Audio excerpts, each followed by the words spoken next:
ನಿಟ್ಟೆ ವಿಶ್ವವಿದ್ಯಾಲಯದ Deralakatte KS Hegde ಆಸ್ಪತ್ರೆದ ಒಟ್ಟಾರಡು ನಿರ್ಮಿಸಾಯಿನ oxygen ಉತ್ಪಾದನಾ ಘಟಕದ ಉದಿಪನ ಲೇಸು ಅಂಗಾರೆ ನಡೆತಲು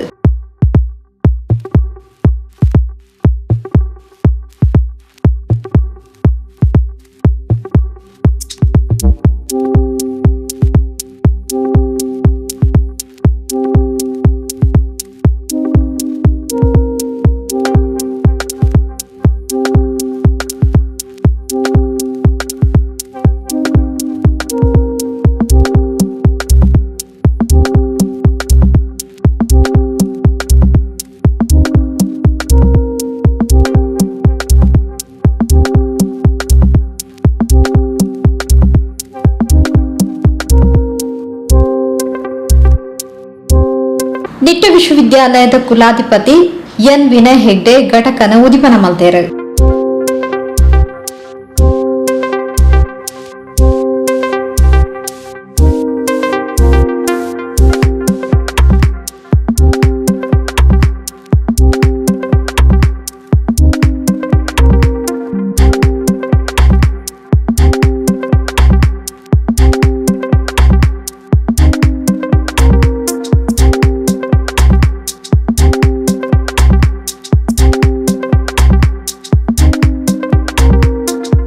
ಈ ಹೊರತು ಪಾತೆರ್ನ ನಿಟ್ಟೆ ವಿಶ್ವವಿದ್ಯಾಲಯದ ಸಹ ಕುಲಾಧಿಪತಿ ಪ್ರೊಫೆಸರ್ ಎಂ ಶಾಂತಾರಾಮ್ ಶೆಟ್ಟಿ ಕರಿನ 2 ವರ್ಷಗಳಿಂದ ದೇಶದೊರ್ಮೆ ಕರೋನಾ ಸೃಷ್ಟಿ ಸಾಯಿನ ಅವಾಂತರದ ಬೊಕ್ಕ ಶುದ್ಧ ಗಾಳಿ ಉತ್ಪಾದನೆ ನಿಟ್ಟಿಡು ಪ್ರತಿ ವೈದ್ಯಕೀಯ ಕಾಲೇಜ್ಲೆಡ್ಲ ಆಕ್ಸಿಜನ್ ಘಟಕ ಸ್ಥಾಪನೆಗೆ ಸರ್ಕಾರ ಕೊರ್ನ ಸೂಚನೆದ ಲೆಕ್ಕ ನಿಟ್ಟೆ ವಿಶ್ವವಿದ್ಯಾಲಯದ ಸುರುತ ಘಟಕ ಸ್ಥಾಪಿಸಾದ ಪಂಡ ತಿಳಿಪಾಯಿರು.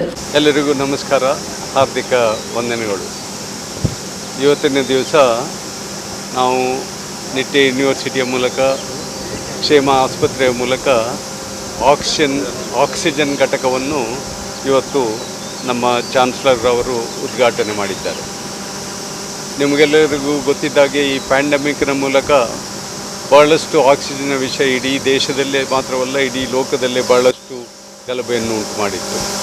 ಈ ಗಲಭೆಯನ್ನು ನಿವಾರಿಸಲು ಸರ್ಕಾರದವರು ಪ್ರತಿ ಮೆಡಿಕಲ್ ಕಾಲೇಜಿನಲ್ಲಿ ಆಕ್ಸಿಜನ್ ಘಟಕವನ್ನು ಮಾಡಬೇಕೆಂಬ ಒಂದು ನಿಯಮವನ್ನು ಮಾಡಿಕೊಂಡರು. ನಮ್ಮ ಮೆಡಿಕಲ್ ಕಾಲೇಜು ಈ ಪ್ರದೇಶದಲ್ಲಿ ಮೊದಲನೆಯಾಗಿ ಈ ಆಕ್ಸಿಜನ್ ಘಟಕವನ್ನು ಜನರಿಗೆ ಮಾಡಿದೆ ಅಂತ ಹೇಳಲಿಕ್ಕೆ ನನಗೆ ಬಹಳಷ್ಟು ಹೆಮ್ಮೆಯು ಬಹಳಷ್ಟು ಸಂತೋಷವಾಗ್ತಾ ಇದೆ. ಈ ಘಟಕವು ಇಟಲಿಯಲ್ಲಿ ಉತ್ಪಾದನೆಗೊಂಡಿದ್ದು ನಾವು ಅದನ್ನು ಇಂಪೋರ್ಟ್ ಮಾಡಿ 2-3 ತಿಂಗಳ ಒಳಗೆ ಇಡೀ ಘಟಕವನ್ನು ಸ್ಥಾಪಿಸಿದ್ದೇ ಬಹಳ ಒಂದು ಉತ್ತಮವಾದ ಕೆಲಸ. ಇದು ಜನರಿಗೆ ಉಪಯೋಗವಾಗಲಿ. ಪ್ಯಾಂಡಮಿಕ್ 3ನೇ ಅಲೆ ಬರ್ತಾ ಇದ್ದರೂ ಕೂಡ ಅದನ್ನು ನಾವು ನಿವಾರಿಸಲು ಎಲ್ಲ ರೀತಿಯ ಒಂದು ಸಂಘಟನೆಯನ್ನು ನಾವು ಮಾಡಿದ್ದೇವೆ ಅಂತ ಹೇಳಲಿಕ್ಕೂ ಕೂಡ ನನಗೆ ಬಹಳಷ್ಟು ಹೆಮ್ಮೆ ಆಗ್ತಾ ಇದೆ. ದೇವರು ಈ ಪ್ಯಾಂಡಮಿಕನ್ನು ಆದಷ್ಟು ಬೇಗ ನಿವಾರಿಸಲಿ ಎಂಬುದೇ ನಮ್ಮೆಲ್ಲರ ಪ್ರಾರ್ಥನೆ. ಆಡಳಿತ ಸಹ ಕುಲಾಧಿಪತಿ ವಿಶಾಲ್ ಹೆಗ್ಡೆ, ಕುಲಪತಿ ಪ್ರೊಫೆಸರ್ ಸತೀಶ್ ಕುಮಾರ್ ಭಂಡಾರಿ, ಹಣಕಾಸು ವಿಭಾಗ ನಿರ್ದೇಶಕಿಯರು ಡಾಕ್ಟರ್ ಎಂ ರಾಜೇಂದ್ರ, ಉಪಕುಲಪತಿ ಡಾಕ್ಟರ್ ಎಂಎಸ್ ಮೂಡಿತಾಯ, ಕುಲ ಸಚಿವರು professor Alka Kulkarni, Kshema college dean doctor P S Prakash, ಆಡಳಿತ vice dean doctor Jayaprakash Shetty, ವೈದ್ಯಕೀಯ ಕಾಲೇಜ್ ಅಧೀಕ್ಷಕ ಮೇಜರ್ ಡಾಕ್ಟರ್ ಶಿವಕುಮಾರ್ ಹಿರೇಮಠ್ ಕಾರ್ಯಕ್ರಮದ ಪಾಲ್ಪಡೆದಿದ್ದರು.